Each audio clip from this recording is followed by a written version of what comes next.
Hello everyone, welcome you all at Lokesh sir unlimited study zone. आप सभी का स्वागत है। तो देखिए बच्चों, स्टार्ट करते हैं इसमें सबसे पहले डाउट क्वेश्चंस। तो सबसे पहला क्वेश्चन है क्वेश्चन नंबर 3। तो यहाँ पर पूछा गया which of the following statement is false.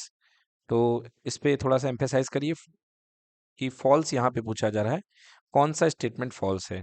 अब बहुत ही सिंपल क्वेश्चन है। चलिए देखिए इसको कैसे करते हैं। क्वेश्चन नंबर 3 को उठाते हैं 1 मार्क्स के लिए। कह रहा है कि a minus B equal to A intersection B dash. अब आप जानते हैं ये a होता है, ये b होता है, ये सेट एक a है, ये सेट b है। तो ये जो पोजीशन होती है इसको बोलते हैं a माइनस बी। ठीक ना, यानी a का होना और b का ना होना। यस, तो a माइनस बी इसी को बोला जाता है। अब इसके डिफरेंट डिफरेंट टाइप्स होते हैं। a माइनस बी को हम क्या क्या बोल सकते हैं? This is equals to a intersection b dash. a हो ना हो b, right.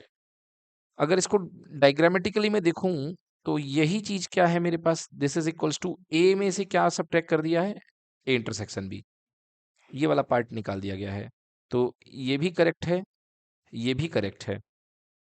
Okay, and a minus B को हम क्या लिख सकते हैं? अगर a यूनियन b में से मैं b को सब्ट्रैक्ट कर दूंगा, बिल्कुल सही बात है भाई। a यूनियन b का मतलब a और b complete, right. a union b का मतलब होता है a and b complete set. तो अगर a and b complete set में से आप अगर किसको सब्ट्रैक्ट कर दें बेटा? b को सब्ट्रैक्ट कर दें, राइट। अगर आप b को सब्ट्रैक्ट कर देंगे, इस पूरे को रिमूव कर दीजिए। अगर इस पूरे को रिमूव कर देंगे तो आपके पास केवल क्या बचेगा? a माइनस बी ही बचेगा। तो ये भी सही है। तो रॉन्ग आंसर क्या बचेगा? ये वाला पार्ट बचेगा। ठीक है ना। So correct answer will be C, क्योंकि यहाँ पे आपसे फॉल्स पूछा गया है। तो सही आंसर यहाँ पे क्या होगा? सी। ठीक है ना। तो ऑब्जर्वेशन करके इसमें ऑप्शंस हमको इनकरेक्ट दिखने थे। और वैसे आप a minus B A intersection B dash, तो देखिए ए इंटरसेक्शन बी डैश, तो ए और बी डैश का कॉमन, तो बी डैश, ए और बी डैश का सब्ट्रैक्शन, सॉरी ए और बी डैश का सब्ट्रैक्शन। तो बी को छोड़ करके बाकी जो बचेगा वो क्या हो जाएगा? बी डैश हो जाएगा। तो भाई ये कैसे हो सकता है? बिल्कुल नहीं हो सकता, है ना। तो ये वाला आंसर ही हमारा करेक्ट है कि पूछा गया फॉल्स कौन सा है। So that's done. तो इस तरीके से इस क्वेश्चन को करिए आप। सबसे पहले एफ एक्स आपको दिया हुआ है, उसके बाद एक्स के प्लेस पे 1/x रख लीजिए। तो एफ 1/x आपके पास में आ जाएगा। देन इसके बाद एफ एक्स और 1/fx को आपको ऐड कर देना है। That's your answer. ओके, तो देखिए नेक्स्ट क्वेश्चन है क्वेश्चन नंबर 7। देखते हैं किस प्रकार से करना क्वेश्चन नंबर 7 को। The value of 10 1 degree 10 2 degree dot dot dot dot dot dot आपको वैल्यू पूछी गई है अप टू 10 89 डिग्री क्या होगी? ये वैल्यू आपसे पूछी जा रही है कि इसका आंसर आप बताइए। चलिए इसको सॉल्व करते हैं। तो देखिए सबसे पहले तो क्वेश्चन लिख लीजिए 10 1 डिग्री इंटू 10 2 डिग्री। देखिए बेटा टोटल 89 टर्म्स हैं, तो यहाँ तक आप 1044 चलेगा। 44 टर्म्स इधर, तो बीच में 1045 आएगा, राइट। देन इसके बाद 1046 से लेकर के डॉट डॉट डॉट डॉट 1089। बच्चों आप जानते हैं कि 1089 को मैं लिख सकता हूँ 1090 माइनस 1, क्योंकि 1089 इक्वल टू 90 माइनस 1, राइट। अब फॉर्मूला होता है 1090 माइनस थीटा इक्वल्स टू कितना होता है बच्चों? Cot theta. तो ये बेटा हो जाएगा कॉट 1, इधर आ जाएगा बेटा कॉट 2, इधर आ जाएगा कॉट 3, और यहाँ पे 10 1 degree into 10 2 degree into 10 3 degree, right. अब देखिए ये और ये एक दूसरे को कैंसिल करते जाएंगे, क्योंकि 10 और कॉट एक दूसरे के रेसिप्रोकल होते हैं। तो 44 टर्म यहाँ के, 44 टर्म यहाँ के एक दूसरे को कैंसिल कर देंगे, केवल बीच में बचेगा 1045, वो भी बेचारा 1 होता है। सो आंसर विल बी 1, राइट। देखिए बच्चों यहाँ पे 89 के पहले 1088 आया होगा ना, तो 88 को आप क्या लिख सकते हैं? 1090 माइनस 2, एंड 1090 माइनस 2 कॉट 2 बन जाएगा। तो कॉट 2 अगेन 10 2 से कैंसिल होगा, तो सारे टर्म्स कैंसिल हो रहे हैं, 1045 बस बचा, तो 1 हो गया, राइट। देखिए एट्थ को बातों ही बातों में कर लेते हैं। इसमें कह रहा विच of the following is not correct. तो sec थीटा इक्वल टू 2, अगर ये दिख रहा है साफ साफ कि sec थीटा की वैल्यू 2 नहीं है, क्योंकि sec थीटा अगर 2 हो गया तो cos थीटा को 2 होना पड़ेगा, और cos की वैल्यू +1 से लेके -1 के बीच में लाई करती है ना, तो कभी भी cos थीटा 2 नहीं हो सकता है, इसलिए sec थीटा 1/2 भी नहीं हो सकता। तो correct answer will be C. चलिए नेक्स्ट क्वेश्चन देखिए, क्वेश्चन नंबर 12 यहाँ पे क्या कह रहा है, the number of triangles that can be formed by choosing the vertices from 12 given point out of 7 are collinear. देखिए बच्चों, आपको पता है कि ट्रायंगल जो होता है वो 3 नॉन कोलिनियर पॉइंट से बनता है, राइट? तो अगर आपका इसको सॉल्व करना चाहते हैं तो आपके पास टोटल 12 पॉइंट हैं, तो 12 में से 3 पॉइंट का कलेक्शन देख लीजिए। अब बट प्रॉब्लम ये है कि यहाँ पे 7 पॉइंट कोलिनियर हैं, मतलब कुछ इस तरीके से 1 2 3 4 5 6 7। तो बेटा ये जो 7 पॉइंट हैं ये ट्रायंगल बना ही नहीं सकते हैं, तो उनके कॉम्बिनेशन हमको माइनस करने पड़ेंगे। सो correct answer will B 12c3 minus 7c3। Okay, तो 12c3 माइनस 7c3 की वैल्यू हमको निकालनी पड़ेगी। तो 12c3 माइनस 7c3 कैसे करेंगे, देखिए ऊपर से 3 कम, तो 12 11 10, and here it will B 3 2 1 minus 7 7 6 5 upon 3 2 1, right? 3 2 जा 6 हियर, एंड 2 से 2 कैंसिल, एंड यहाँ 3 4 जा 12, and 2 2 जा 4. So answer will be 11 2 जा 22, 22 10 जा how much? 220. Okay, and 7 5 जा 35. So answer will be how much? 220 में से 35 माइनस कर दीजिए, 220 माइनस 35, तो 10 माइनस 5 5। ओके, ये कितना बन जाएगा अपने पास में? 11, 11 minus 3 8, here eight 12। So correct answer will B 12 का कितना हो जाएगा? सी 185। Okay, yes. ओके बच्चों, मैं एक बात और आपको यहाँ पे बता देता हूँ कि क्या था वो, लाइन सेगमेंट। देखिए अगर आपसे ये कहा जाए कि 12 पॉइंट हो एक प्लेन में और उसमें 7 पॉइंट कोलिनियर हो, तो बताइए बनने वाले लाइन सेगमेंट कितने होंगे? Okay, number of line segment. ये इंटरेस्टिंग है थोड़ा। अगर इसी क्वेश्चन में आपको लाइन सेगमेंट बनाने को बोल दिया जाए तो आप कैसे करेंगे?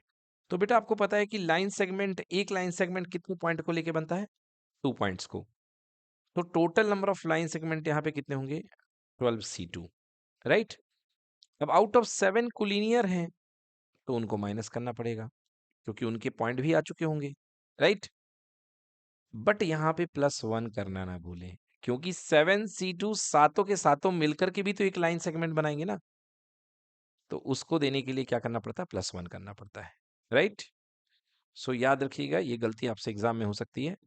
आप ट्रायंगल वाला ही फीलिंग लगाएंगे तो 12c2 माइनस 7c2 तो कर देते हैं, बट 1 नहीं करते, तो 1 ऐड करना पड़ता है यहाँ। समझ में आ गया? नोट कर लें। चलिए नेक्स्ट क्वेश्चन देखते हैं, क्वेश्चन नंबर 13। अगर आपको z की वैल्यू दी गई है तो आपको मॉड ऑफ z की वैल्यू फाइंड करनी है। ये तो इससे सरल क्वेश्चन क्या होगा आज के टाइम में भाई साहब, देखते हैं क्या है इसमें। तो ये आपके पास में z का एक्सप्रेशन दिया है, given z equals to 1 + 7 iota. यहीं पर मैं बातों बातों में इसको खोल देता हूँ।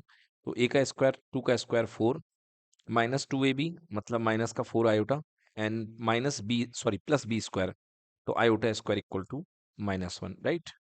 सो 1 + 7 आयोटा डिवाइडेड बाई 4 - 1 मतलब कि 3 - 4 आयोटा। अब आपको इसका मैग्नीट्यूड निकालना है, तो भाई साहब मॉड z इक्वल टू, यदि आपको जान पता है z1/z2 का होल मॉड हो, तो ऊपर का भी मैग्नीट्यूड और नीचे का भी मैग्नीट्यूड। सबसे बेस्ट तरीका यही है, रेशनलाइज करें ही क्यों, जरूरत ही नहीं है। तो under root of a square plus B square, तो 1 का स्क्वायर प्लस 7 का square upon divided by under root of a square 3 का स्क्वायर है और +-4 का स्क्वायर। तो देखिए 7 का स्क्वायर 49 + 1 हो गया 50, या नीचे √3 का स्क्वायर मीन्स 9 -4 का स्क्वायर 16, मतलब under root 50 divided by under root 25। Merge कर लीजिए इनको, 50 बाई 25, तो रूट के अंदर कितना आ जाएगा, 2 आ जाएगा। सो correct answer will B √2।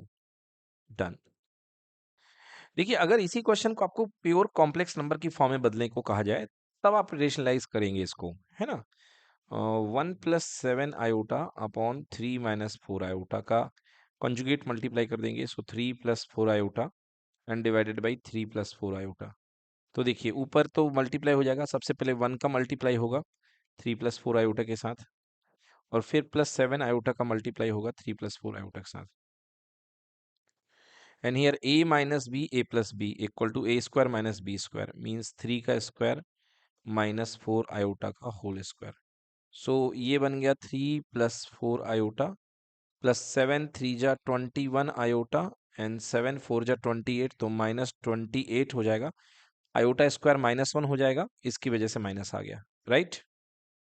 And here it will B 3 का स्क्वायर 9 और आयोटा स्क्वायर -1 प्रोड्यूस करेगा तो +16 हो जाएगा। सो 3 + 28, ये कितना हो गया बेटा, -25, and here it is will be +25 whole divide by 25, और यहाँ पे आयोटा। आप 25 ऊपर से कॉमन ले लें तो कितना बन जाएगा, -1 + आयोटा डिवाइड बाई 25। ये आ गया आपका कॉम्प्लेक्स नंबर। मतलब इस कॉम्प्लेक्स नंबर, इसकी कंप्लीट की वैल्यू कितनी आ रही है, -1 + आयोटा। अब यहीं पर यदि आप इसका मैग्नीट्यूड चेक करना चाहें तो देखिए, √-1 का स्क्वायर भी 1 हो जाएगा, और आयोटा का कोफिशिएंट 1 है, तो 1 का multiply 1 square 1। So answer will B √2। Done. चलिए देखिए, नेक्स्ट क्वेश्चन नंबर 14 क्या कह रहा है। If second term of an AP sorry of a GP is 2, GP का सेकेंड, आप इस जीपी का आपको जो टर्म दिया गया है, सेकेंड टर्म आपको 2 दिया गया है, and sum of its infinite term is 8, then find its first term. मतलब इस जीपी में आपको पहला टर्म फाइंड करना है। आइए सॉल्व करते हैं बच्चों। कह रहा है कि जीपी का सेकेंड टर्म 2 है। तो बच्चों आप जानते हैं कि जीपी के टर्म्स किस टाइप से होते हैं, ए होता है, ए आर होता है, ए आर स्क्वायर होता है, dot dot dot dot dot dot. इसमें तो इनफाइनाइट जीपी है, तो लिख भी नहीं सकते हम। ओके, ये आपके पास में जीपी बन चुकी है। कह रहा है कि इसका जो सेकेंड टर्म है वो 2 है, means A R equals to 2। बहुत बढ़िया, बहुत बढ़िया। And sum of its infinite term is 8। बेटा एस इनफाइनाइट आपको पता होने चाहिए। तो एस इनफाइनाइट जो होता है that is equals to A upon 1 - R. Okay, A upon 1 - R ये हुआ करता है। एंड यहां पर आपको जो इनफाइनाइट टर्म्स का सम दिया गया है वो 8 दिया गया है, right. So A upon 1 - R equals to 8 and A R equals to 2। आपसे फर्स्ट टर्म की वैल्यू पूछी गई है। चलिए तो हम क्या करते हैं बेटा, यहाँ पे हम यहाँ पे ए की value in the term of R रख देते हैं, क्योंकि आर की, या तो हम आर की वैल्यू भी इन द टर्म ऑफ ए रख सकते हैं। तो अगर मैं आर की वैल्यू रख दूं, यहां से हो जाएगी 2/a, राइट। सो बेटा ए ब्रैकेट में 1 - 2/a इक्वल्स टू 8। ओके, यहाँ पे आ गया। अब इसके चलिए एलसीएम ले लीजिए। तो यहाँ ऊपर बन जाएगा a² एंड ब्रैकेट में यहाँ पे a-2 equals to 8। Cross multiply कर दीजिए। तो a² equals to 8 times of bracket में a-2। सो ये हो गया a² इक्वल टू 8a - 16।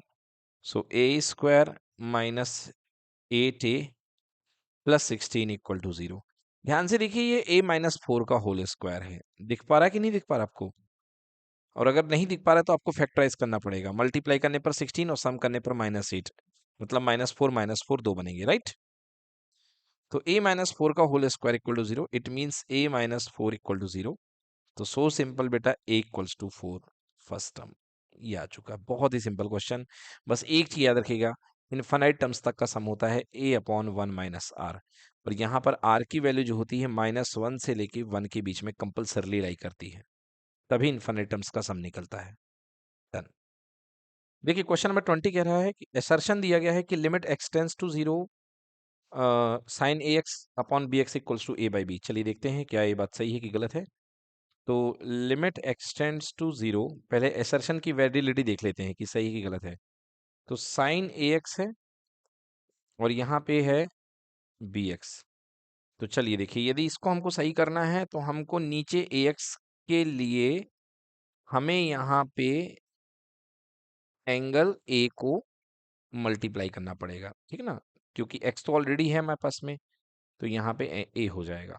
और जब ए का हम नीचे मल्टीप्लाई कर रहे हैं तो ए का ऊपर भी हमें मल्टीप्लाई करना पड़ेगा। अब मैं थोड़ा सा एडजस्टमेंट करता हूँ, मैं ए बाई बी को बाहर ले लेता हूँ, ये वाला ए और ये वाला B, so this will be A upon B, and ये क्या बन जाएगा आपके पास में, limit X tends to zero, ऊपर भी साइन ए एक्स और नीचे भी sine A X, sorry sorry sorry A X, right.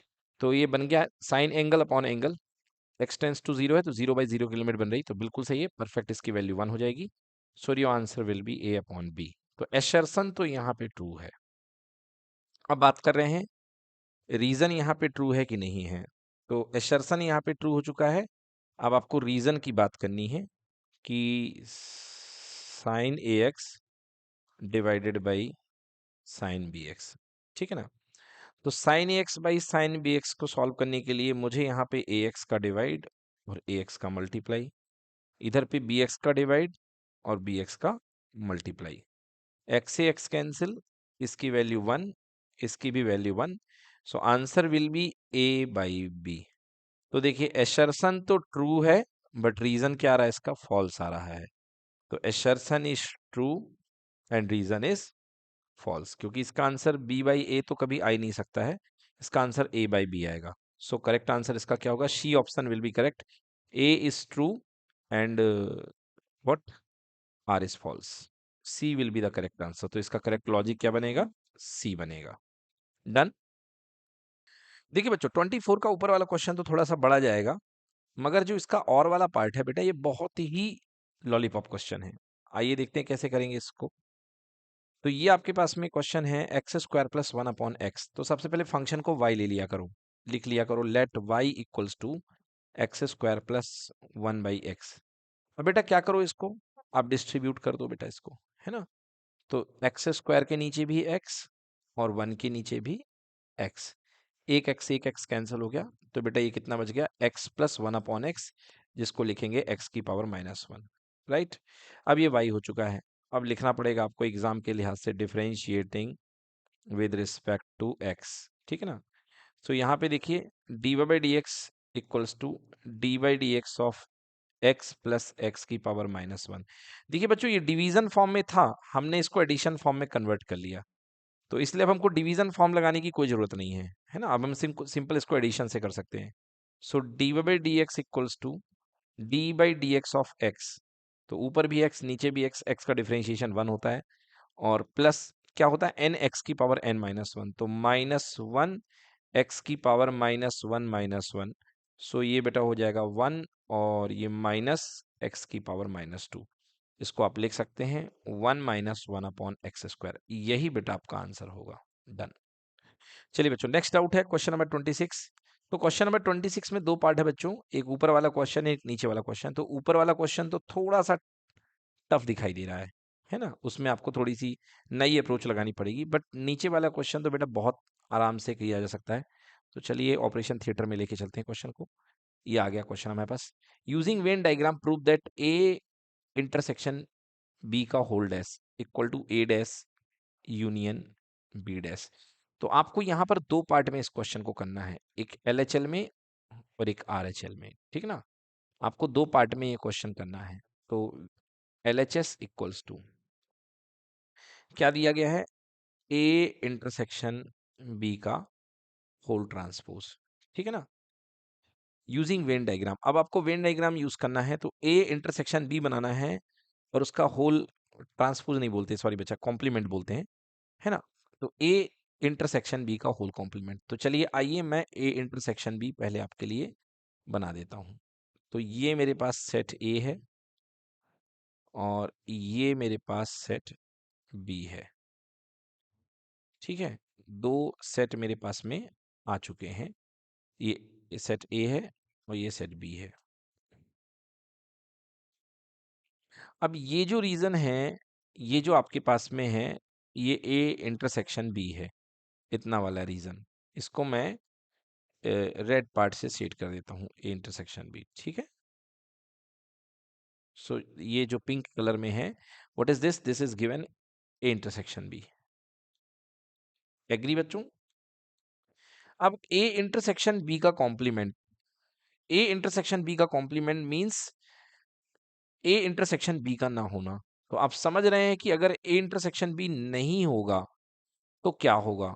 तो जब ए इंटरसेक्शन बी नहीं होगा, मतलब ये छोड़ करके, तो ए इंटरसेक्शन बी नहीं होगा अगर दो सेट में, तो देखिए क्या हो जाएगा। तो आपके पास में ये वाला पार्ट आ जाएगा, राइट, और एक ये वाला पार्ट आ जाएगा। इसको आप अपने कॉपी में किसी अलग अलग तरीके की शेडिंग से या वर्टिकल लाइंस इस तरीके से शेड कर सकते हैं। अब यहाँ तो मेरे पास कलर है, बट आपके पास एग्जाम में कलर नहीं है, तो आप क्या करेंगे, एग्जाम में आप ए इंटरसेक्शन बी को इस तरीके से, ए इंटरसेक्शन बी डैश को इस तरीके से वर्टिकल लाइंस में शो कर सकते हैं, right. What is this? This is A intersection B का डैश। ये हो गया clear. Now this is LHS। Now you want RHS कि A dash union B dash क्या होगा। A dash union B dash, again दो सर्किल ले लीजिए, यानी कि दो सेट ले लीजिए। ये है सेट ए, ठीक है, और ये है आपके पास में सेट बी।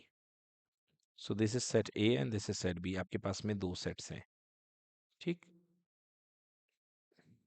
A B.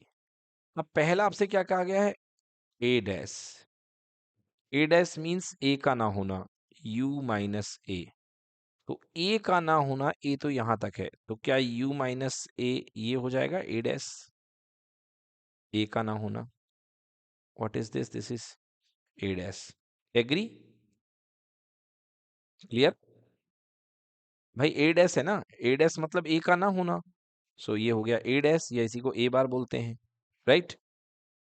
और ये जो है आपके पास में, अब ये तो ए डैश हो गया, ए का ना होना। अब बी डैश मतलब बी का ना होना। तो देखिए बी का ना होना कहाँ होगा, ये होगा बी का ना होना। अब आप ध्यान से देखें बच्चों कि ए का ना होना यूनियन बी का ना होना, है ना। तो आपको क्या बनाना है? ए डैश यूनियन बी डैश, मतलब आपको दोनों को मर्ज करना है, ठीक है। तो जब आप दोनों को मर्ज करेंगे तो आपके पास बेटा यही तो आ रहा है। तो वेन डायग्राम से क्लियर दिख रहा है कि ये जो सीन बन रही है ये इसके इक्वल है, राइट। तो ए इंटरसेक्शन बी का dash equals to A dash union B dash, right. A union B का whole dash equals to, sorry, A intersection B का whole dash equals to A dash union B dash. इसको De Morgan's law भी बोलते हैं। क्या बोलते हैं इसको? De Morgan's law. यस। चलिए देखिए बच्चों, अब हम इसका पहला वाला पार्ट आपको दिखा रहे हैं कि इसको कैसे करना पड़ेगा। एक तरीके से ये प्रैक्टिस पर डिपेंड करता है, कोई नए तरीके से या जो नहीं करके आया है बच्चा इस क्वेश्चन को, तो वो करने में बहुत दिक्कत फील करेगा। तो आइए चलिए करते हैं इसको, हम क्वेश्चन को ले चलते हैं ऑपरेशन थिएटर में। ये आ गया हमारे पास क्वेश्चन। क्वेश्चन कह रहा है let A and B, capital B, two sets if A intersection X equal to B intersection X equal to 5। मतलब ए और एक्स में और बी और एक्स में कुछ भी कॉमन नहीं है ना। और A union X equal to B union X for some set X, then show that A equals to B. चलिए बच्चा, तो यहाँ से इस सेट को स्टार्ट कैसे करना पड़ेगा? We have a set A. बेटा ए को आप क्या लिख सकते हो? ए को लिख सकते हो A intersection, A intersection A union x. बिल्कुल लिख सकते कि नहीं लिख सकते, बताइए। देखिए अगर आप किसी भी बड़े से सेट के किसी के साथ इंटरसेक्शन करेंगे तो जो कॉमन वाला पार्ट होगा वही आ जाएगा। तो आपकी नजरें यहाँ पे ए और ए में होनी चाहिए कि इस बड़े से सेट में जो कॉमन पार्ट होगा वो ए आ जाएगा, राइट। अब A intersection X B intersection X के इक्वल है और A union X B union X के इक्वल है। तो मैं यहाँ पे A equals to A intersection, इसकी जगह मैं बी यूनियन एक्स लिख देता हूँ, राइट। अब मैं इसको ब्रेक कर देता हूं। बी यूनियन एक्स मैंने यहां पे लिख दिया है। अब मैं इसको ब्रेक करता हूं तो ये बन जाएगा A intersection B union A intersection X. देखिए क्या किया आपने, इंटरसेक्शन के ऊपर इसको खोल दिया ए को। तो ए इंटरसेक्शन बी पहले बी के साथ और फिर ए इंटरसेक्शन एक्स के साथ, राइट। देखिए ए इंटरसेक्शन एक्स की वैल्यू आपको कितनी दी गई है, 5 दी गई है, तो पुट कर दीजिए यहाँ पे। तो यहाँ पे पुट करेंगे तो ये आएगा A intersection B union 5। Clear. और अगर आप किसी भी सेट का फाई के साथ यूनियन करते हैं, मतलब अगर किसी के साथ फाई को मिला दोगे तो वही सेट आपको मिलेगा। तो अगर आप ए इंटरसेक्शन बी को फाई के साथ मिला देंगे तो आपको क्या मिलेगा बेटा, ए इंटरसेक्शन बी ही मिलेगा। तो पहला आपके पास में आ चुका है logic, A is equals to A intersection B. इसको संभाल के रख लें। Give it equation number 1। Done इतना। अब सेकेंड केस में चलते हैं। नाउ सेकेंड केस में हम लिख सकते हैं B equals to B intersection B union X, क्योंकि बी का बी के किसी भी सेट के साथ इंटरसेक्शन बी ही आएगा। आएगा बच्चों? ओके, यहाँ पे बी है बेटा तो हमें बी ही लेना पड़ेगा, नो प्रॉब्लम। ओके, अब देखिए जो बी यूनियन एक्स है क्वेश्चन में, बी यूनियन एक्स किसके इक्वल दिया गया है, ए यूनियन एक्स के इक्वल, राइट। तो यहां पे मैं बी इंटरसेक्शन, इसकी जगह ए यूनियन एक्स लिख सकता हूं। अब इसको डिस्ट्रीब्यूट कर लूं मैं, तो बी इंटरसेक्शन ए पहला part union B intersection X, ठीक है। बी इंटरसेक्शन एक्स की वैल्यू कितनी दी गई है, 5 दी गई है। सो आप कह सकते हो बी इक्वल्स टू, क्योंकि लेफ्ट में बी है, ये इसकी वैल्यू क्या आ जाएगी, बी इंटरसेक्शन ए यूनियन में 5। अगर किसी भी सेट का 5 के साथ यूनियन आता है तो वही सेट आ जाता है। It means B equals to B intersection A, right. और आपने पढ़ा है कि ए इंटरसेक्शन बी और बी इंटरसेक्शन ए इक्वल होता है। ए का बी के साथ कॉमन या बी का ए के साथ कॉमन, दोनों एक ही बात है। तो यहाँ पे B equals to A intersection B लिख लें और अब इसे दे दीजिए आप इक्वेशन नंबर 2। आप ध्यान से देखिए दोनों के राइट राइट पार्ट इक्वल हैं क्या, बिल्कुल इक्वल हैं। इंटरसेक्शन बी इंटरसेक्शन तो लेफ्ट पार्ट भी इक्वल होंगे। तो आप लिख सकते हैं by first and second A equals to B, ठीक है। सो सेकेंड और फर्स्ट से ए इक्वल्स टू बी आ रहा, दैट्स डन। चलिए देखिए बच्चों, इसको कैसे करते हैं। क्वेश्चन नंबर अपने पास में 29 है। देखिए यहाँ पे दिया गया है find the value of x such that 3 + 2i sin x 3 + 2i sin x divided by 1 - 2i sin x is purely imaginary. तो सबसे पहले बेटा इसको रेशनलाइज करके इसे कंप्लीट आप उस फॉर्म में लिखिए। कंप्लीट आपके पास complex number z equal to a + b iota की फॉर्म में लिखिए। तो यहाँ पे 1 + 2 iota sin x upon 1 + 2 iota sin x, राइट। तो 3 मल्टीप्लाई बाई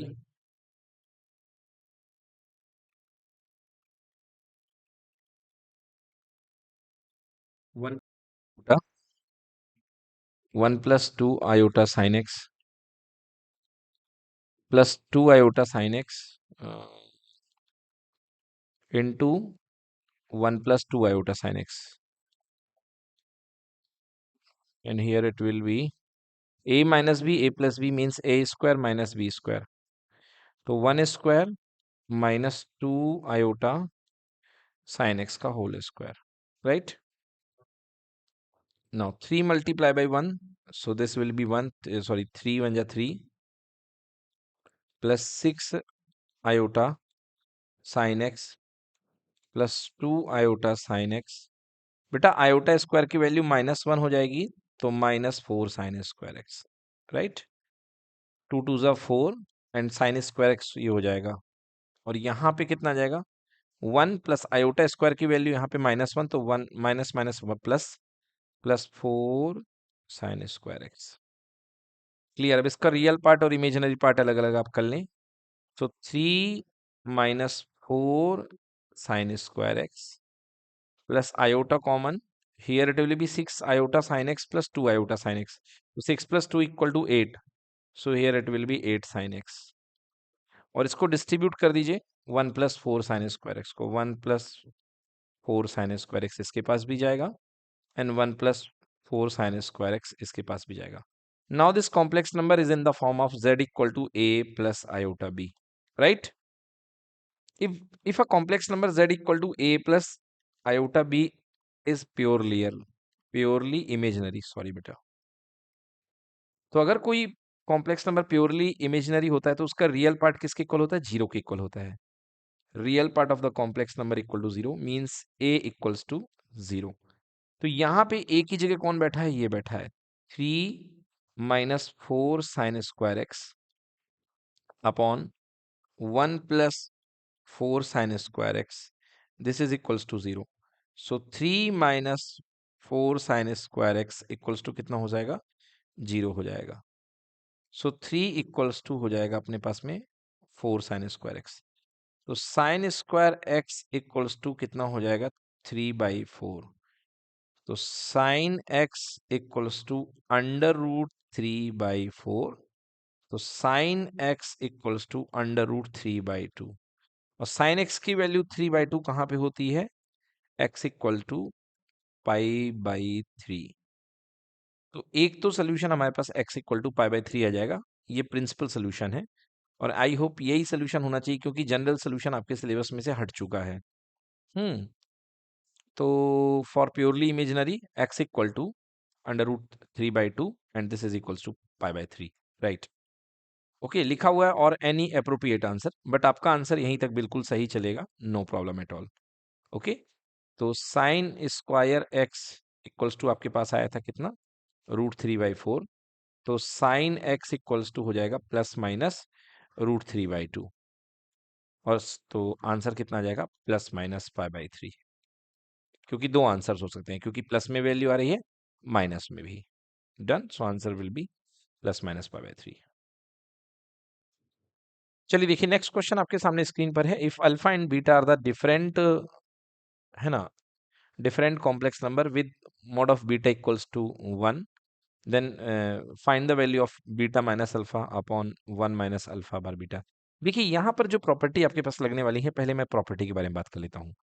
पहली प्रॉपर्टी तो आपके पास में लगती है mod z1 by z2 equals to mod of z1 by mod of z2। एक प्रॉपर्टी तो ये लगती है।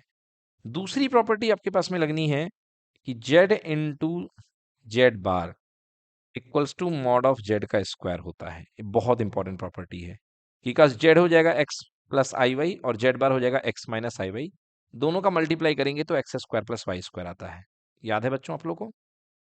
तो ये तीसरी प्रॉपर्टी ये लगती है कि किसी कॉम्प्लेक्स नंबर का मैग्नीट्यूड उसके कॉन्जुगेट के मैग्नीट्यूड के बराबर होता है। तो चाहे आप एक्स प्लस आई वाई का निकालें या एक्स माइनस आई वाई का निकालें, दोनों की वैल्यू क्या हो जाएगी? इक्वल हो जाएगी, राइट? दोनों के मैग्नीट्यूड की वैल्यू इक्वल। तो चलिए इस प्रॉपर्टी का यूज करके अब हम इसको सॉल्व करते हैं। यहां पर आपसे कहा गया है find the value of beta minus alpha upon 1 minus alpha bar beta. So आप क्या लिख सकते हैं? Complex number beta minus alpha, और एक चीज और, alpha and beta are the different complex number with mod beta equals to 1। तो सबसे पहले क्वेश्चन आपका यहां से स्टार्ट होगा। We have given what you have given mod of beta equals to 1। तो आप यहाँ पे mod of beta का स्क्वायर कर देंगे तो 1 का स्क्वायर कितना आ जाएगा? 1 ही आ जाएगा बच्चों। और mod बीटा के स्क्वायर को क्या लिखा जा सकता है? ये देखिए, mod z का स्क्वायर जेड जेड बार, तो mod बीटा का स्क्वायर क्या हो जाएगा? Beta beta bar equals to 1, right? चलिए अब आइए इस चीज को हम यूज करते हैं यहाँ पे। सो आपके पास दिया गया है mod of beta minus alpha upon 1 minus alpha bar beta. Okay, आप इसे क्या लिख सकते हैं, आप इसे डिस्ट्रीब्यूट कर दें तो ऊपर भी मॉडुलस और नीचे भी मॉडुलस, जो कि आपको बताया गया 1 minus alpha bar beta, right. अब 1 की बारी आ चुकी है, so mod of beta minus alpha, और 1 क्या है बेटा, बीटा बीटा बार है, तो 1 की जगह है beta beta bar minus alpha bar beta, right. So अब ऊपर है बीटा माइनस अल्फा, और नीचे अगर आप बीटा कॉमन ले लें तो बाहर क्या आएगा, conjugate of beta, sorry magnitude of beta, और ब्रैकेट के अंदर में बीटा बार माइनस अल्फा बार।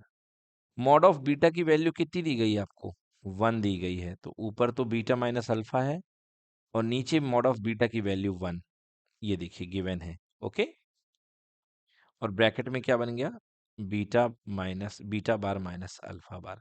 बच्चों अभी आपको मैंने बताया कि आप बीटा माइनस अल्फा तो इसे लिख सकते हैं, नीचे वाले को क्या लिख सकते हैं, नीचे वाले को लिख सकते हैं बीटा माइनस अल्फा का कंप्लीट बार। और आपको पता है कि दो कॉन्जुगेट नंबर्स जो होते हैं, जेड बार का मैग्नीट्यूड और जेड का मैग्नीट्यूड, दोनों क्या होते हैं, इक्वल होते हैं, तो ये इक्वल होंगे और कैंसिल होके क्या प्रोड्यूस करेंगे, 1 प्रोड्यूस करेंगे। एक बच्चों आप लोगों ने प्रॉपर्टी पढ़ी होगी वैसे, Z1 माइनस Z2 का complete bar equal to Z1 bar minus Z2 bar. Yes, दो कॉम्प्लेक्स नंबर अगर आप सब्ट्रैक्ट कर रहे हैं तो Z1 बार माइनस Z2 बार, तो यहां से बीटा बार माइनस अल्फा बार को आप बीटा माइनस अल्फा का कंप्लीट बार लिख सकते हैं। देन इसके बाद ये प्रॉपर्टी यूज कर दीजिए कि किसी के बार वाले नंबर का और विदाउट बार वाले नंबर का मैग्नीट्यूड सेम होता है। इस तरीके से आपका आंसर 1 आ जाएगा। चलिए बच्चों नेक्स्ट देखते हैं question number 31। Find the derivative of f x equal to sine x square by first principle. तो बच्चों यहां पर आपको जो फंक्शन दिया गया है एफ एक्स इक्वल्स टू दिया गया है साइन ऑफ एक्स स्क्वायर। तो आप जानते हैं कि डेरिवेटिव निकालने के लिए किसी फंक्शन का आपको किस चीज की रिक्वायरमेंट होती है, F of x plus H की। तो ये क्या हो जाएगा आपके पास में, ये हो जाएगा sign square x plus H, right. अब चलिए इसको डिफरेंशिएट करते हैं। सो यूजिंग फर्स्ट प्रिंसिपल आप लिखेंगे यूजिंग फर्स्ट प्रिंसिपल। क्या रूल होता है बेटा फर्स्ट प्रिंसिपल का, आप यहां पे लिखेंगे f dash x equals to limit h is tending to 0 f of x plus h minus f x whole divided by h. बच्चों ये फॉर्मूला आपको याद होना ही चाहिए एनी हाउ, ठीक है ना। F dash x equals to properly limit h tends to 0, limit h tends to 0, f of x plus h आपके पास क्या था, sine square x plus h minus sine of x whole divide by h, sorry sine square x है ये। अब देखिए आपके पास तो एक बहुत जबरदस्त आइडेंटिटी यहाँ पे लग रही है, साइन स्क्वायर ए माइनस साइन स्क्वायर बी। इसका फॉर्मूला तो बहुत ही रोचक होता है। ना ना ना ना ना बच्चों, वो नहीं जो आप सोच रहे हैं।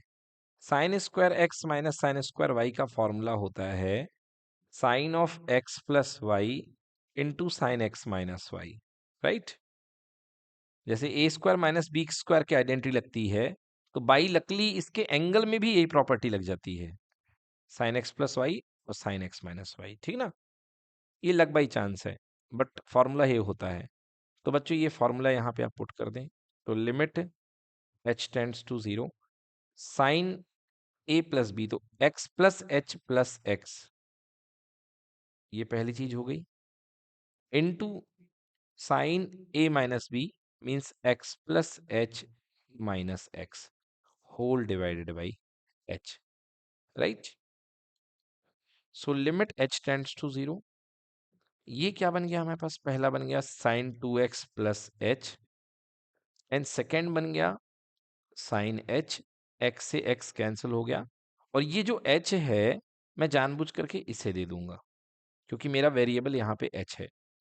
अब मैं लिमिट को डिस्ट्रीब्यूट कर दूं, so limit h tends to 0 sine of 2x plus h, again limit h tends to 0 sine h by h, right.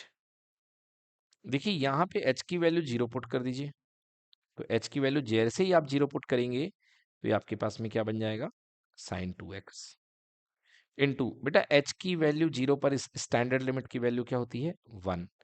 So answer sine 2x into 1 will be equal to sine 2x। तो इस question का correct answer क्या होगा, sign 2x।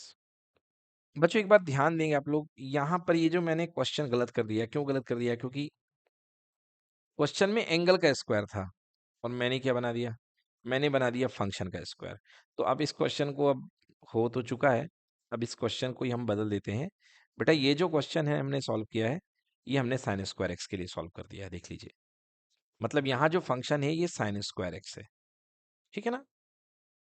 तो यहाँ जो हमने जो फंक्शन अपने से गलती तो कर दी है, बट फिर भी समझाने के लिए ये फंक्शन साइन स्क्वायर एक्स है, मतलब यहाँ पे फंक्शन का स्क्वायर है।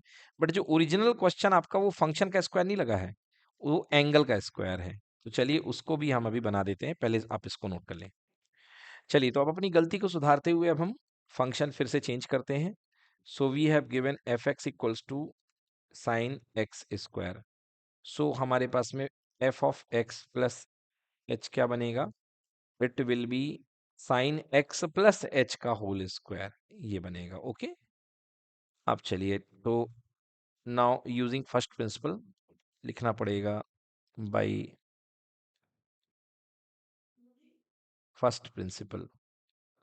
बेटा फर्स्ट प्रिंसिपल आपके पास में किसकी वैल्यू निकालेंगे आप वैल्यू निकालेंगे एफ डैश एक्स की, और ये वैल्यू होती है limit h is tending to 0 f of x plus h minus f x by H.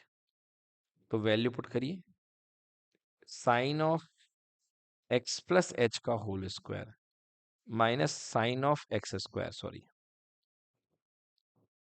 X square divided by h. अब सोचने की बात है कि भाई साहब अब क्या करना पड़ेगा यहाँ पे, तो साइन सी माइनस साइन डी का फॉर्मूला यहाँ पे लग रहा है देखा जाए तो, क्योंकि साइन सी माइनस साइन डी और लिमिट एच टेंड्स टू 0 तो चलेगा ही, राइट। तो साइन सी माइनस साइन डी का फॉर्मूला क्या होता है, 2 sine C minus D by 2, 2 sine C minus D x plus h minus x by 2 and cos of C plus d by 2 x plus h plus x by 2 whole divided by h. Limit h tends to 0 तो चलेगी ही, right. तो चलिए इसको simplify करते हैं, equals to limit h tends to 0, 2 बाहर बैठा हुआ है, 2 को आप टोटली बाहर ले लें कोई दिक्कत नहीं है, ना भी लें तो कोई दिक्कत नहीं है। x से x कैंसिल, ये है साइन h बाई 2 ऊपर, और देखिए नीचे h बैठा हुआ है। क्या आप इस 2 को सबसे नीचे ले जाकर के लिख सकते हैं 2 में अपॉन में, बिल्कुल लिख सकते हैं, या तो चाहें तो 2 का मल्टीप्लाई डिवाइड कर दें, वो भी सपोर्ट करेगा, कोई दिक्कत नहीं, जैसा आप चाहें, है ना। तो मैं एक काम करता हूँ, 2 का मल्टीप्लाई डिवाइड कर देता हूँ, वो ज़्यादा सही है, वो कंफ्यूज नहीं करेगा आपको। तो बच्चों 2 का डिवाइड कर दिया और 2 का मल्टीप्लाई कर दिया, ठीक ना, और ये 2 इस 2 को कैंसिल भी कर देगा। अब आगे क्या बच गया आपके पास में, cos of 2x plus h whole divide by 2। चलिए अब वैल्यू पुट कर देते हैं, या लिमिट को डिस्ट्रीब्यूट कर दें, तो limit h is tending to 0, ऊपर फंक्शन में sine h by 2 whole divide by h by 2। तो if h is tending towards 0 then h by 2 is also tending towards 0, and limit distribute करेंगे, limit h is tending to 0 cos of 2x plus h by 2। देखिए ये standard limit बन चुकी है, इसकी value 1 हो गई, and cos of 2x plus h, तो cos ब्रैकेट में 2x प्लस h की वैल्यू 0, और यहाँ पे कितना आ गया, 2 आ गया।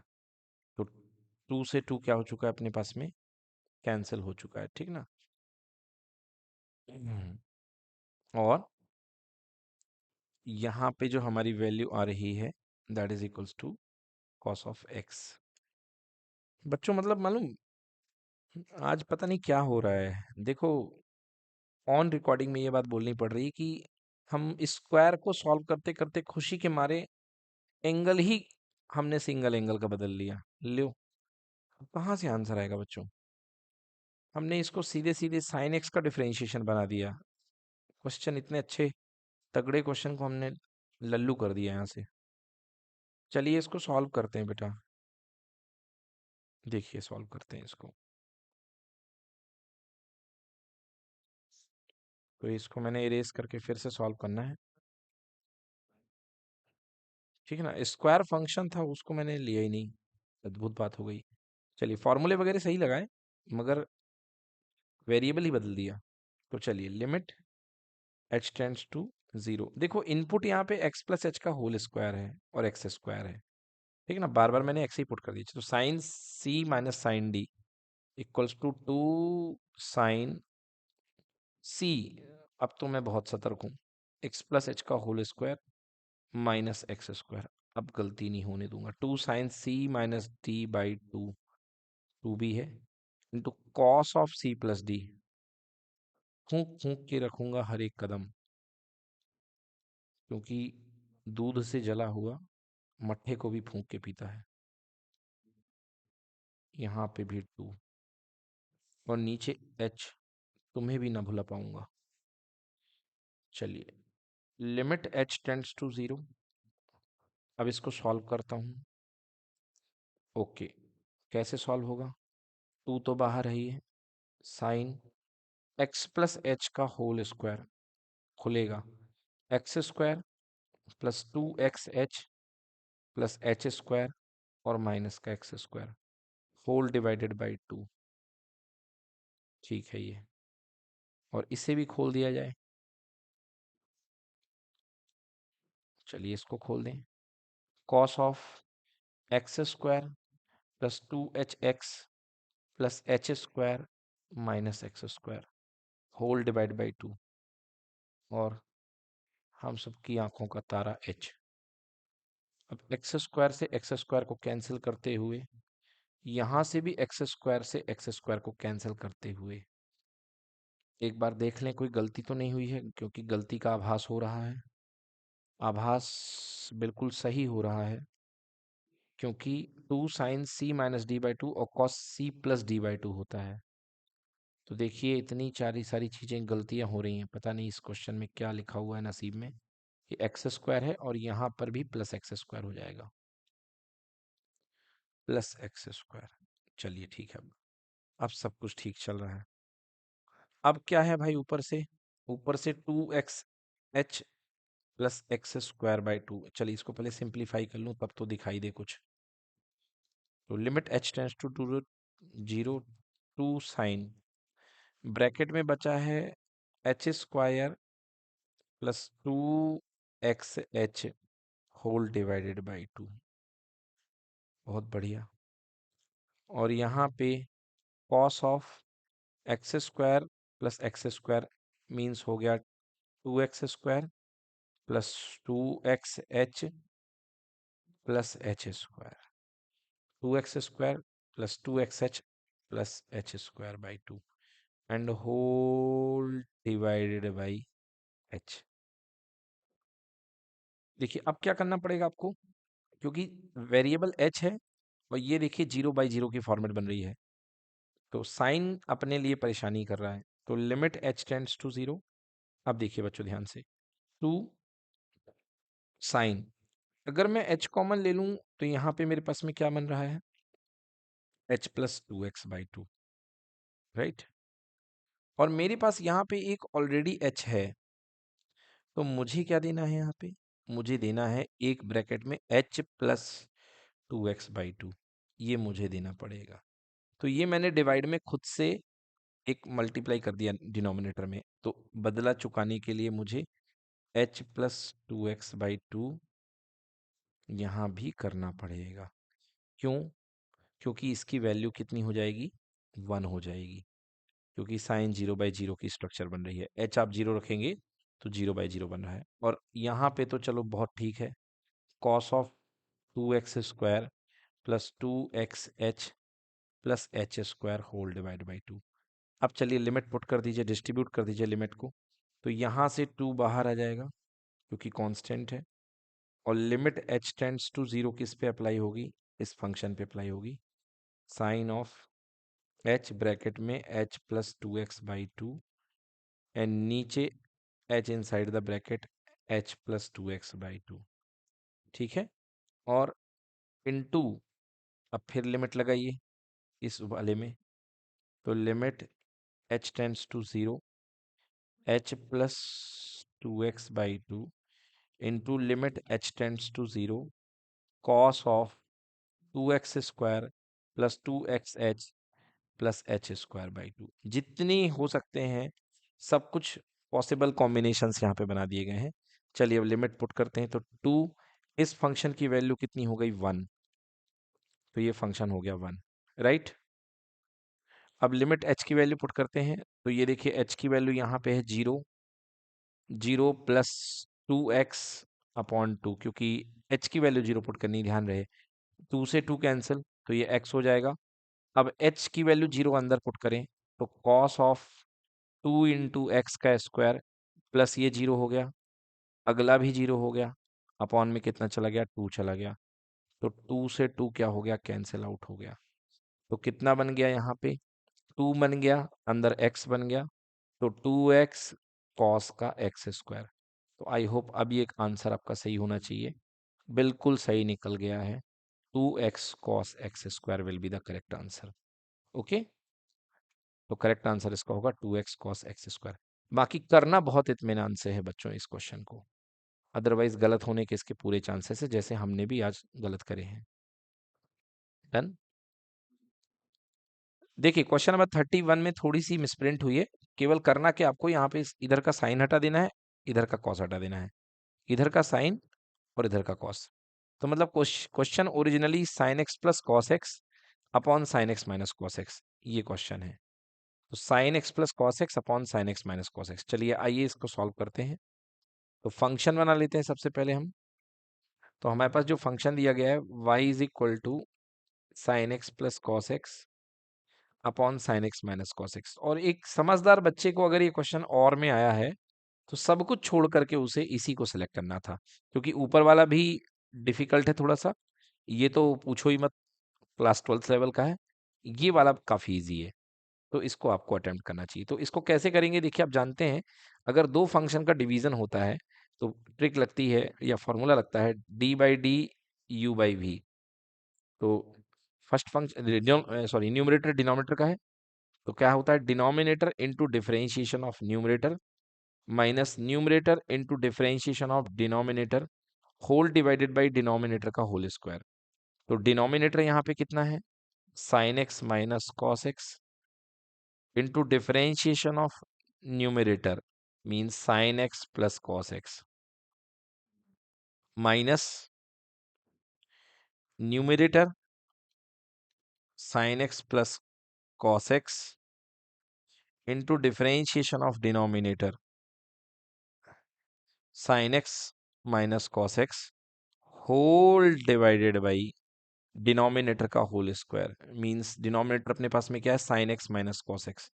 तो बच्चों यहाँ पे sine x minus cos x का होल स्क्वायर हो जाएगा। Done. Now it will be sine x minus cos x. अब इसका डिफरेंशिएशन कर दीजिए, साइन एक्स का डिफरेंशिएशन कॉस एक्स और कॉस एक्स का minus sine x, right. Sine x का cos x and cos x का माइनस साइन एक्स, माइनस यहाँ पे लगाइए and here it will be sine x plus cos x. Now sine x का differentiation cos x और minus तो लगा ही हुआ है, और कॉस एक्स का माइनस साइन एक्स, तो माइनस माइनस प्लस हो जाएगा। ध्यान दीजिएगा बच्चों डिफरेंशिएशन के इंडिविजुअल फॉर्मूले पर। साइन एक्स का डिफरेंशिएशन बच्चों कॉस एक्स होता है, और कॉस एक्स का डिफरेंशिएशन जो होता है वो माइनस साइन एक्स होता है, and it will be whole square यहाँ पे sine x minus cos x का होल स्क्वायर, राइट। नाउ ये देखिए ये वाला पार्ट जो है रिपीट, ये थोड़ी sorry, sine x minus cos x और cos x minus sine x कैसे करेंगे इसको? यदि ये sine x minus cos x है, अगर मैं माइनस साइन इस वाले से कॉमन ले लूं तो ये अगेन बन जाएगा sign x minus cos x. ठीक है, और ये माइनस है, ये देखिए ये तो दोनों सेम है, मतलब ये रिपीट ही हो रहे हैं, मतलब ये sine x plus cos x का होल स्क्वायर है, एंड डिनोमिनेटर में sign x minus cos x का होल स्क्वायर का होल स्क्वायर। तो ऊपर देखेंगे आप क्या हो जाएगा, यहाँ पे माइनस लिखेंगे और यहाँ लिखेंगे sign x minus cos x का होल स्क्वायर, और यहाँ पे में माइनस और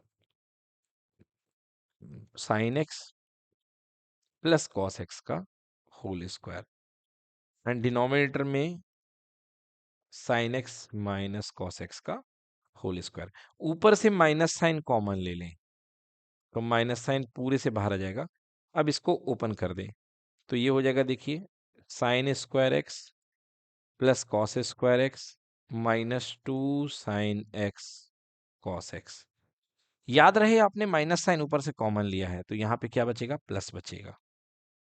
तो साइन एक्स का whole square sine square x plus cos square x plus two sine x cos x, and divided by sine x minus cos x का whole square. अब देखिए ये two sine x cos x से two sine x cos x cancel हो जाएगा, तो कुल मिलाकर के आपके पास में क्या बच गया, देखिए sine square theta plus cos square theta 1 होता है, और sign square x plus cos square x कितना होता है, 1 होता है। तो 1 प्लस 1 इक्वल्स टू 2, तो -2 ऊपर बचेगा और नीचे क्या बचेगा, sine x minus cos x का whole square. So this will be your answer, -2 upon sine x minus cos x का होल स्क्वायर। ये देख लीजिए, ये कॉस कॉस नहीं है, एक्चुअली ये कॉस ही है केवल, राइट। तो -2 upon sine x minus cos x का होल स्क्वायर, ये आपके पास में फाइनल आंसर आ जाएगा। बच्चों अब जो क्वेश्चन आपको एक स्क्रीन में दिख रहा है ना, मतलब ये तो इसके बिना पेपर आपका बन नहीं सकता है। आपको क्या कह रहा है कि साइन एक्स इक्वल टू -5/13 है, and x lies in third quadrant, then find the value of x/2 cos x/2 and tan x/2। Sine x की वैल्यू -5/13 दे दी गई है, और आपको x/2 एंगल के लिए अप्रोच कराया जा रहा है। चलिए करते हैं। So given sine x equals to -5/13, यही है ना, हाँ बिल्कुल सही है। तो चलिए सॉल्व करते हैं, क्वेश्चन नंबर 32 है ये। साइन एक्स इक्वल्स टू -5/13, ठीक, साइन एक्स की value -5 and x lies in third quadrant, यहाँ पे since x lies in third quadrant, x lies in third quadrant. ये लाइन बहुत इंपॉर्टेंट होती है बच्चों, जो थर्ड क्वाड्रेंट होता है बेटा वो यहाँ से यहाँ लाई करता है 180 डिग्री से लेकर के 270 डिग्री, राइट। ये होता है बच्चों थर्ड क्वाड्रेंट। तो आप देखिए आपको एंगल x/2 के चाहिए है, तो अगर x आपका 180 डिग्री से लेकर के 270 डिग्री तक को अप्रोच कर रहा है तो x/2 कितना करेगा, 180 का हाफ कितना हो जाएगा, 90, और 270 का हाफ, 2 1 जा 2, 2 3 जा 6, 2 1 135, मतलब x/2 आपका सेकेंड क्वाड्रेंट में होगा, क्योंकि 90 से लेके 135 सेकेंड में होगा, right. So x/2 lies in second quadrant, ये बात क्लियर है। अब हमें जाना है हाफ एंगल्स पर, ठीक है ना। हमें किधर पे जाना है, हमें जाना है हाफ एंगल्स पर। हमें साइन x/2 चाहिए है, हमें कॉस x/2 चाहिए है, हमें टेन x/2 चाहिए है। तो देखिए सबसे पहले हम साइन x की वैल्यू हमें दी गई है, और हम इससे निकालेंगे टेन एक्स की वैल्यू, ठीक। तो ये बात क्लियर है कि हमारे पास साइन एक्स इक्वल्स टू -5/13 है, और थर्ड क्वाड्रेंट का एंगल है, तो ये बेटा इस तरीके से बनेगा, क्योंकि थर्ड क्वाड्रेंट पे एंगल जा रहा है। ये देखिए थर्ड क्वाड्रेंट का एंगल, राइट। तो साइन एक्स इक्वल्स टू -5/13, तो हाइपोटेनस तो 13 हो जाएगा, परपेंडिकुलर नेगेटिव डायरेक्शन में, इसलिए -5 बनेगा। तो बाय यूजिंग पाइथागोरस थ्योरम आप निकाल लेंगे, इसे x मान लीजिए, ठीक है ना, या आप cos x से भी निकाल सकते हैं चाहे तो, वैसे ज्यादातर लोग cos x से निकालते हैं बुक्स में। तो cos square x equals to 1 minus sine square x, ऐसे भी निकाला जा सकता है। सो 1 माइनस 25 -5/13 का square 25/169, so it will be 169 minus 25/169, 144/169, so 12/13, 12/13 plus minus 12/13, right. cos square x था तो cos x हो गया +-12। अब देखिए थर्ड क्वाड्रेंट में cos नेगेटिव होता है ना, सिंस x इन थर्ड क्वाड्रेंट, सो cos x यहाँ पे नेगेटिव आएगा -12/13। यहां तक आपको 1 मार्क्स मिल जाएंगे। अब आपको 10x निकालना पड़ेगा, अब आपको 10x निकालना पड़ेगा, राइट। अब आपको 10x निकालना पड़ेगा, तो 10x इक्वल्स टू हो जाएगा sine x upon cos x, 10x equals to sine x upon cos x। Now sine x upon cos x, sine x आपके पास में कितना आया था, -5/13, -5/13, and cos x equals to -12/13, so this is cancel, minus minus sine 13 से 13, so बेटा 10x आ गया आपके पास में 5/12। अभी तो ये कंप्लीट एंगल चल रहे थे, अब यहां से शुरू होती कहानी हाफ एंगल की। नाउ 10x का जो फॉर्मूला होता है हाफ एंगल में, that is equals to 2tan x/2 upon 1 minus tan square x/2। बताइए, होता है ना। हालांकि आप साइन एक्स से भी ला सकते थे, वो भी आ सकता था, बट हम ले आए इतना, है ना। अगर आप साइन एक्स से भी लगा सकते थे, ऐसा कुछ नहीं था कि आप साइन एक्स से नहीं लगा सकते थे। चलिए 10x पे ले आए हैं हम, तो 10x की वैल्यू यहाँ पे कितनी आई है, 5/12, 5/12 equals to 2tan x/2 whole divided by 1 minus tan square x/2। चलिए एलसीएम ले लीजिए, सॉरी क्रॉस मल्टीप्लाई करेंगे, पहले करेंगे। So 5 minus 5 tan square x/2 equals to 12 2 जा 24, 24 tan square x, sorry tan x/2। अब इसको आप क्वाड्रेटिक इक्वेशन बना लीजिए, सो यहाँ ये बन जाएगा 5 tan square x/2 plus 24 tan x/2 and -5, because ये 5 इधर जाएगा इक्वल टू 0, राइट। अगर आपको tan स्क्वायर x/2 थोड़ी सी दिक्कत दे रहा बच्चों, तो आप इसे z मान लो थोड़े समय के लिए, tan x/2 equals to z, तो आपको ये बड़ा प्यारा सा क्वाड्रेटिक इक्वेशन दिखाई देगा। 5z², okay, 5z² plus 24z minus 5। ऐसे दो नंबर चाहिए, मल्टीप्लाई करने पर -25 और सम करने पर +24, देखते ही बनता है। 5z² plus 25z minus z minus 5, सो यहां से 5z कॉमन ले लें तो z प्लस 5, और -1 कॉमन ले लें, so z plus 5 equals to 0, right. So z plus 5 and 5z minus 1, 5z minus 1 equals to कितना, 0। So z plus 5 equal to 0, so z equals to -5। And second thing, 5z minus 1 equal to 0, so 5z equals to 1, this means z equal to 1/5। now put कर दीजिए, so 10x/2 equals to -5 and tan x/2 equals to 1/5। देखिए second quadrant में है, तो कभी भी answer x/2 का positive नहीं आ सकता, क्योंकि x/2 जो एंगल है बेटा वो सेकेंड क्वाड्रेंट में है, हमने बताया था यहाँ पे, राइट। और सेकेंड क्वाड्रेंट के लिए tan x की वैल्यू नेगेटिव होगी, तो आपके पास में किसी भी हालत में 1/5 नहीं आ सकता है, so this value is not accepted. Not accepted, because आपके पास में निगेटिव वैल्यू जो आपकी आ रही है ये वैल्यू दे रहा है। तो करेक्ट आंसर आपके पास में 10x/2 इक्वल्स टू कितना, -5। अब आपको निकालना है sin x/2 और cos x/2। तो देखिए, आप वैसे sin x और cos x में भी जा सकते हैं, बट मोर बेटर 10x/2 आपके पास में कितना आया है, -5। कुछ नहीं है तो अपॉन में 1, राइट। पाइथागोरस थ्योरम आपके पास में है। ये एंगल आपके पास में है, this angle is x/2। Perpendicular is minus, यहाँ पे सेकेंड क्वाड्रेंट का है, तो बेस नेगेटिव हो जाएगा -1 and perpendicular will be positive, ठीक है ना।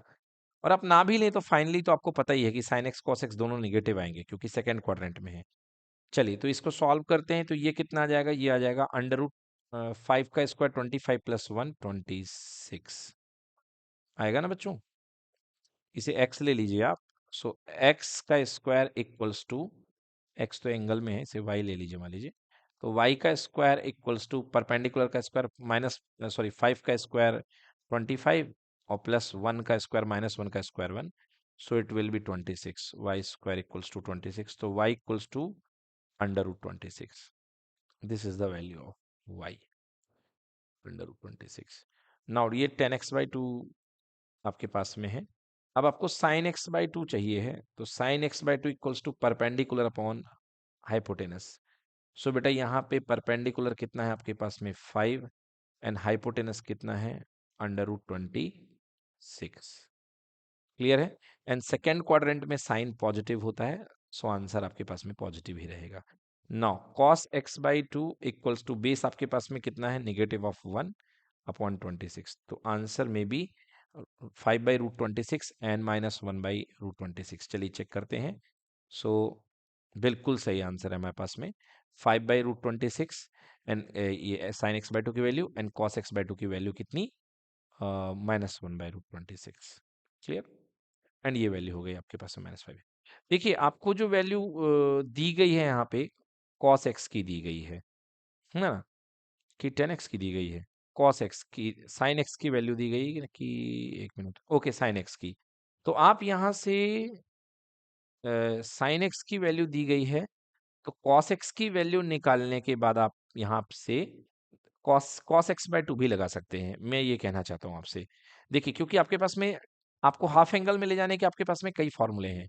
एक फॉर्मूला आपके पास में ये है, देखिए 1 - cos x equals to 2 sin square x/2। तो आप इस फॉर्मूले का भी यूज करके जा सकते हैं हाफ एंगल तक, राइट। क्योंकि अगर आपके पास cos x आपका निकल गया था, देखिए cos x आपने निकाल लिया था, यहाँ पे आपने cos x सबसे शुरू में निकाला था, बल्कि मेरी मेथड ये बड़ी हो गई, इस मेथड से आप बहुत जल्दी चले जाएंगे। देखिए cos x की वैल्यू कितनी आई थी, थर्ड क्वाड्रेंट में था -12/13। तो यहाँ पर आप पुट कर दें, तो 1 - -12/13 equals to 2 sin square x/2। तो से ये कितना हो जाएगा, 1 प्लस हो जाएगा 12/13 equals to 2 sin square x/2। So 13 + 12/13 means 25/13 equals to 2 sin square x/2। So 2 का मल्टीप्लाई कर दिए, so 25/26 equals to sin square x/2, right. तो sin x/2 इक्वल्स टू 5/√26। देखिए कितना इजीली आ चुका है, और पॉजिटिव लेना पड़ेगा। अब जब आपके पास में sin x/2 है, तो cos x/2 भी आ जाएगा। कैसे आ जाएगा, cos x/2 is equals to √1 - sin square x/2। sin square x/2, 1 - sin square x/2 formula होता है बच्चों।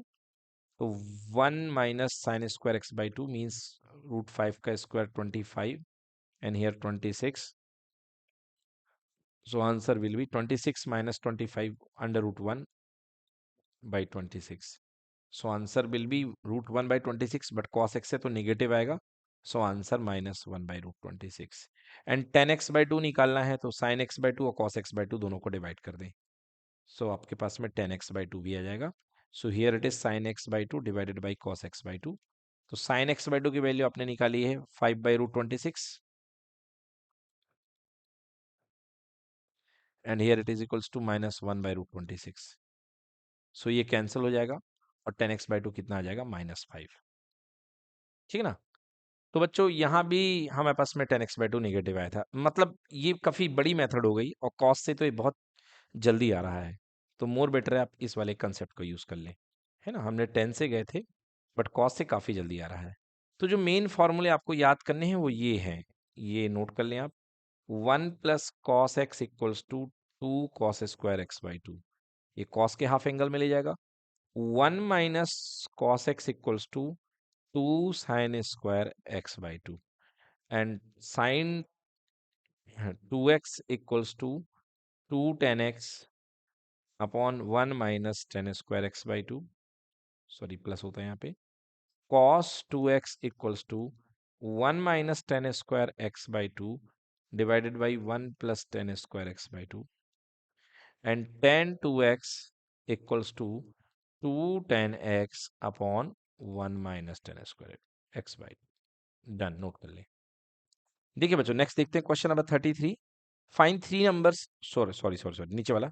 If a b c d are different real number such that a square plus B square plus c square whole p square minus 2ab plus b c plus c d into p plus B square plus c square d square less than 0, तो आपको बताना है कि show that a b c d are in G P.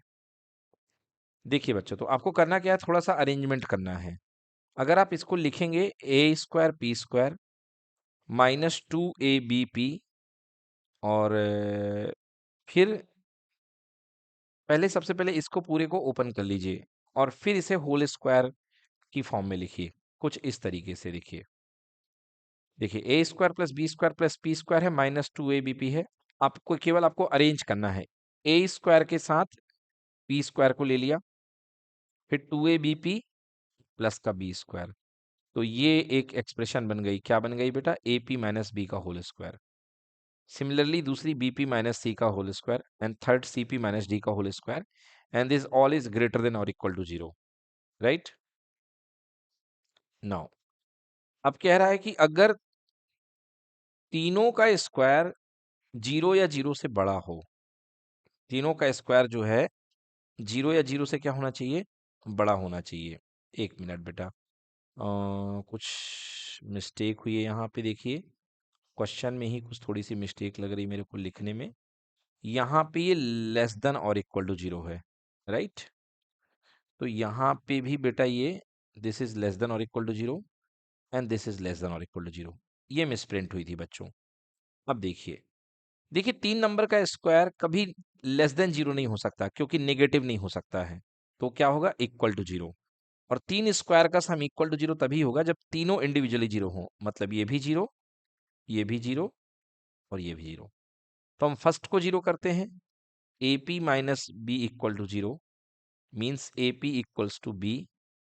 तो क्या हो जाएगा यहाँ पे, पी की वैल्यू कितनी निकलेगी, b by a, right. Second case b p minus c equal to 0, similarly b p minus c equal to 0, तो यहां से पी की वैल्यू कितनी आएगी, c by b, right. And third c p minus d equal to 0, तो यहां से p की वैल्यू कितनी आएगी, डी बाई सी। सो तीन पोजीशंस यहाँ पे बनी है, पी की वैल्यू आ रही है b by a equal to c by b equal to d by सी।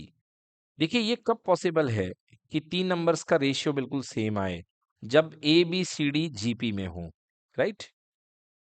क्योंकि जब a b c d GP में होते तो इनके कॉमन रेशियो सेम आते हैं, राइट ना। तो b upon a equal to c upon b equal to d upon c, और इन सब की वैल्यू क्या होती है, सेम। तो इससे प्रूव होता है कि a b c d are in GP, right. चलिए देखिए नेक्स्ट क्वेश्चन, देखिए बच्चों 34 question number. Show that the area of the triangle formed by the lines y equal to m1x plus c1, y equal to m2x plus c2 and x equal to 0 is this। देखिए x equal to 0 क्या होता है, x equal to 0 means y axis। x equal to 0 किसका equation है बच्चों, y axis का। तो बच्चों यहाँ पे दो अदर लाइन है हमारे पास में, तो सबसे पहले इन दोनों इक्वेशंस को हमको देखना पड़ेगा कि ये लाइन कैसे जा रही हैं। चलिए देखिए बनाते हैं। तो आपके पास में दो इक्वेशन है, तीन इक्वेशन है सबसे पहले। अब x इक्वल टू 0 तो y एक्सेस आपका हो ही गया। अब दो लाइंस आपके पास में है, y equal to m1x plus c1 and दूसरी लाइन है y equal to m2x plus c2। अब हमें निकालने पड़ेंगे इनके कट पॉइंट। देखिए जो पहली line y equal to m1x plus c1 है, वो इंटरसेप्ट कितना काटेगी? c1 काटेगी, क्योंकि इंटरसेप्ट ही होता है c1। तो इस तरीके से इसका y एक्सिस में पॉइंट क्या बनेगा? 0, सेकेंड लाइन का पॉइंट क्या बनेगा?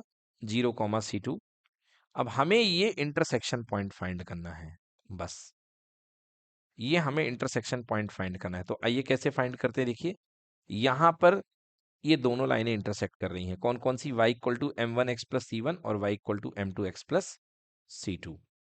तो चलिए x का कोऑर्डिनेट निकाल लेते हैं। कैसे निकाल लेते हैं? y equal to m1x plus c1 and second y equal to m2x plus c2। तो सिंपल है, माइनस कर दो तो y से y 0 हो जाएगा।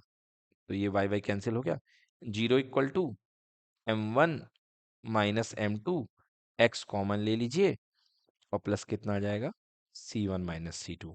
बेटा इसको इधर जान दो, कांस्टेंट टर्म को, तो ये कितना बन जाएगा? c2 माइनस c1, क्योंकि माइनस c2 वहां जाके c2 हो जाएगा, और c1 minus c1 equal to m1 minus m2x। तो x कोऑर्डिनेट की वैल्यू कितनी आ गई? c2 minus c1 upon m1 minus m2, ये आ गई। ये x कोऑर्डिनेट की वैल्यू आ गई। अब आपको y कोऑर्डिनेट चाहिए है, तो y कोऑर्डिनेट के लिए x कोऑर्डिनेट की वैल्यू आप किसी भी इक्वेशन में रख दें। तो आपने x की वैल्यू फर्स्ट या सेकंड किसी में भी रख दीजिए आप x की वैल्यू, और आपके पास में y की वैल्यू आ जाएगी। राइट, ये y की वैल्यू आपके पास में आ रही है। अब ट्रायंगल का एरिया निकालने का तरीका जो आपने क्लास 10th में पढ़ा था, याद करिए। अगर ट्रायंगल के कोऑर्डिनेट हो इस तरीके से, first coordinate x1 y1, second coordinate x2 y2 and third coordinate x3 y3 हो, तो एरिया ऑफ द ट्रायंगल क्या होता था? 1/2 x1 y2 माइनस y3, 1 2 3 का रूल चलता था। फिर x2 y3 माइनस y1, और फिर x3 y y1 minus y2। तो बच्चों आपको याद होगा ये फॉर्मूला हुआ करता, तो बस यही फॉर्मूला यहाँ पे लगा दिया है। ठीक है ना? तो ये देखिए पहला कोऑर्डिनेट x1, दूसरा कोऑर्डिनेट ये आपके पास में x2 एंड थर्ड क्वाड्रेंट फिर से 0 है। ठीक है ना? तो इस तरीके से आप सॉल्व करेंगे तो आपके पास आंसर आपका ये आ जाएगा। ठीक है, क्योंकि तीन कोऑर्डिनेट आपके ये बन रहे हैं, देखिए 0, c1, 0, c2, और केवल एक कोऑर्डिनेट ये वाला बस ठीक ठाक है, बाकी तो सब इजी है, कर लेंगे बच्चों आप। देखिए बच्चों ये जो क्वेश्चन है अपना क्वेश्चन नंबर 35, तो 35 क्वेश्चन में आपको सबसे पहले क्या कहा गया है?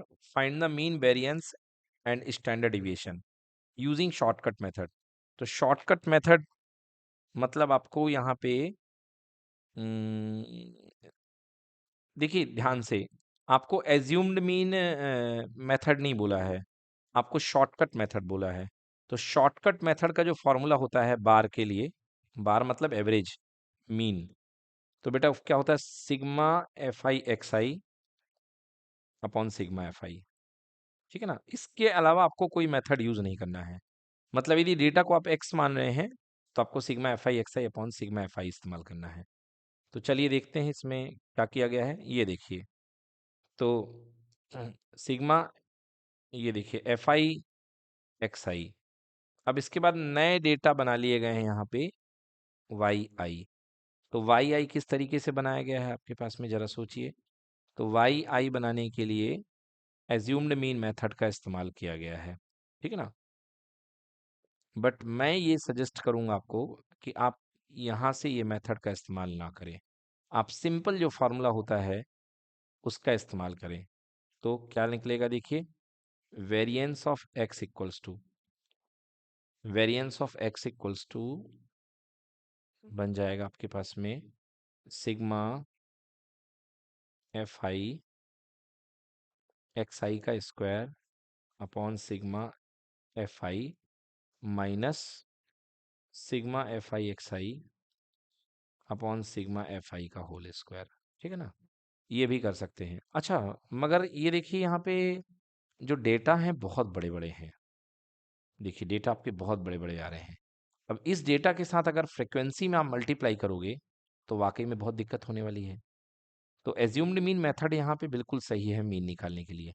तो यहाँ पे क्या किया गया है, सबसे पहले आपने ए मान लिया गया है। तो ये एक्चुअली जो वाई आई बनाया है वो है एक्स आई माइनस ए अपॉन एच।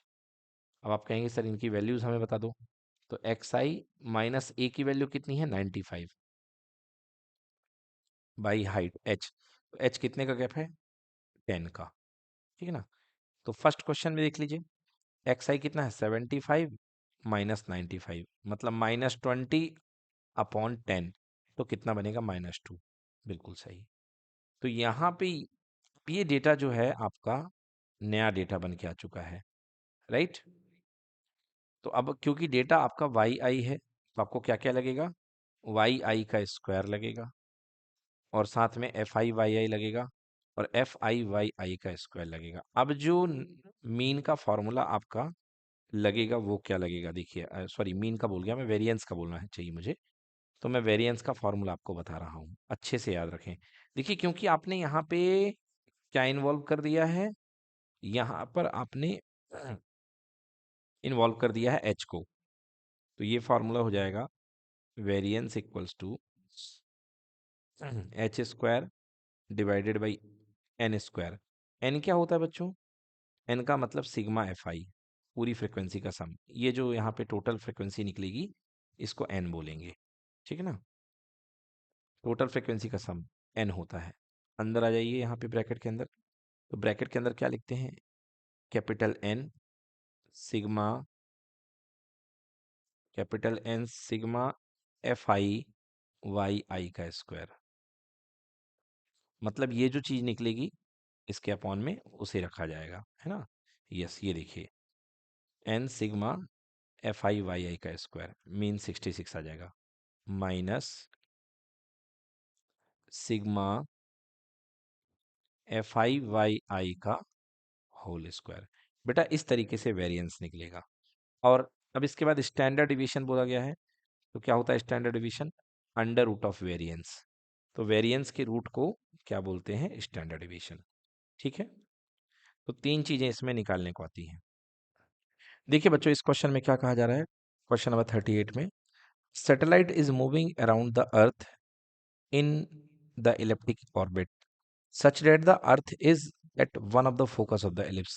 मतलब अर्थ की दो लोकेशंस हो सकती हैं इस एलिप्स में, या तो यहाँ पे या तो यहाँ पे। आपको पता है कि जो फोकस होती है, फोकस के कोऑर्डिनेट एलिप्स में दो हुआ करते हैं, plus minus a e comma zero, right.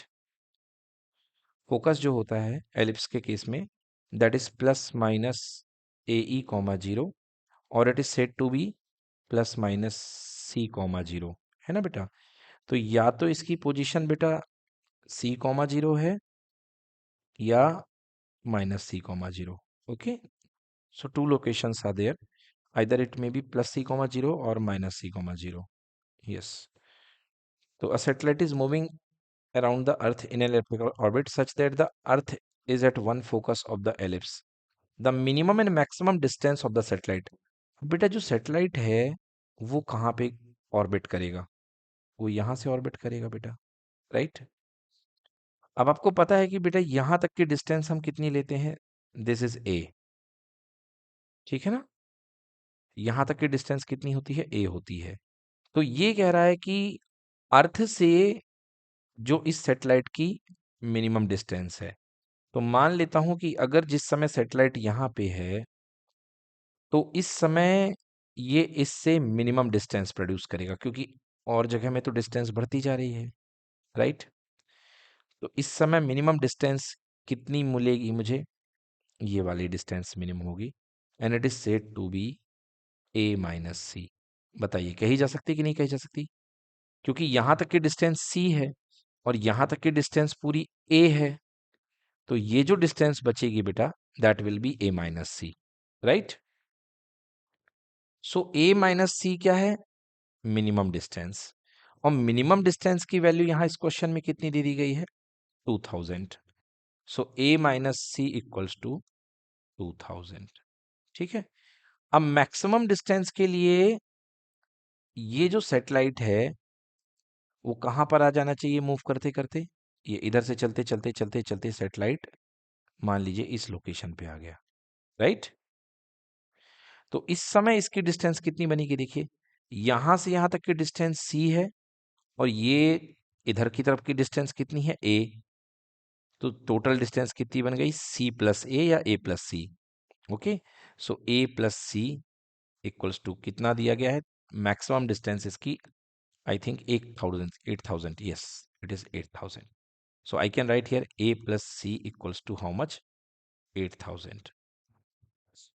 Okay, find the distance of the earth from the center of elliptic orbit। तो आपको कह रहा है कि बताइए अर्थ की डिस्टेंस कहाँ होगी। तो पहली चीज आपसे फोकस पूछी जा रही है। तो फोकस क्या होती है? सी। आइए सॉल्व करते हैं। तो आपके पास दो कंडीशन दी गई हैं, a plus c equal to 8,000 आपको मिल चुका है, right? And a minus c equal to कितना मिल चुका आपको?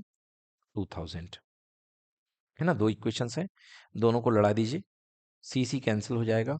सो 2a equals to 10,000, so a equals to how much? 5,000। Now a plus c equal to आपको कितना गिवन था? 8,000।